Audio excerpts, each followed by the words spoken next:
Yo, what up? It's your boy Red here, and I'll be reviewing, I guess it's called Sword Art Online Alternative Gun Gale Online. Basically, you should just call it the real Gun Gale Online. Fuck what shit will happen in Season 2, this one is way better.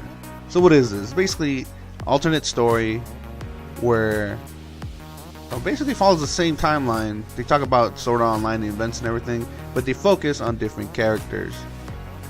And we get to focus more on Gun Gale Online, which was one of my biggest gripes in Season 1, where I was like, you know what, they should just focus on Gun Gale Online, fuck the other shit, even though the other shit wasn't that bad either, but Gun Gale Online was a little bit more interesting with guns and stuff. They didn't really explain a lot. Luckily, this one picks right that shit up, and we get a lot more explanation, especially with bullet drops, bullet lines, saying that if you click it fast enough, your bullet line won't register.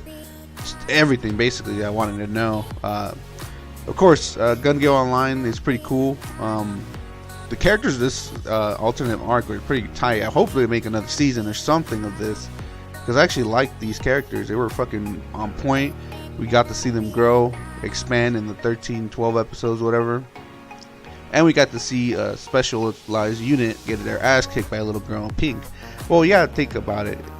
Even though this is very tactical shooter-like, it's still a fucking game, so things will happen, like super speed and shit like that.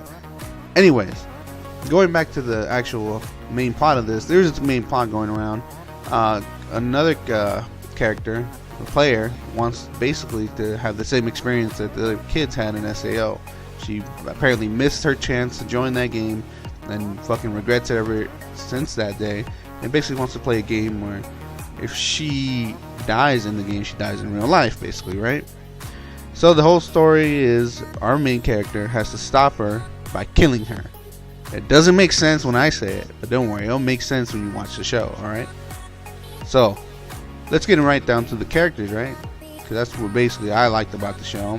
And besides the gunplay, cute little girls in pink and girls with fucking grenade launchers, let's get right to it.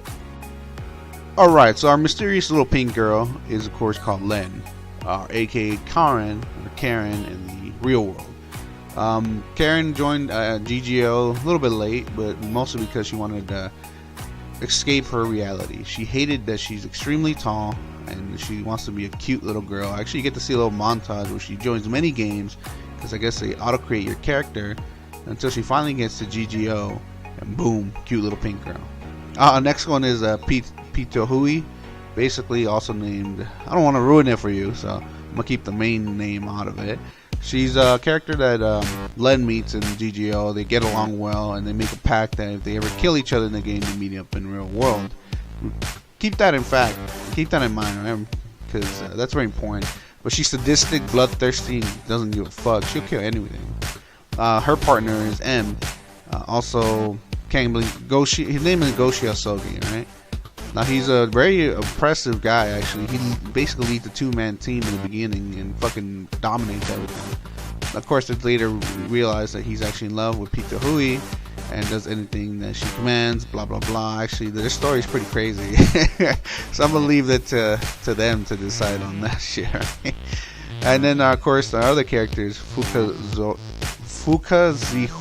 I can't even say it. Fukajiro. I'm just gonna say that, alright? So she's Len's best friend in real life. Her name's Miyu.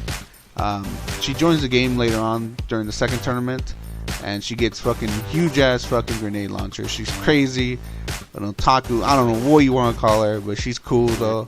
Great best friend. I don't know, she's just horny or what. But there's more characters actually. There's different teams. Actually, this show focuses on a lot of characters that you end up liking the other teams as well, and tournaments. I forgot to mention there's tournaments, and they're great. I loved all the characters. They're all in depth, better than they did in Sword Art, better than they did in Sword Art Online 2. Doesn't just focus on one group of characters. Well, it kind of does, but it incorporates everyone together, which I wish they did more in the original series, but they don't do that until like little parts, and then you gotta remember, oh yeah, they talked for like 10 seconds.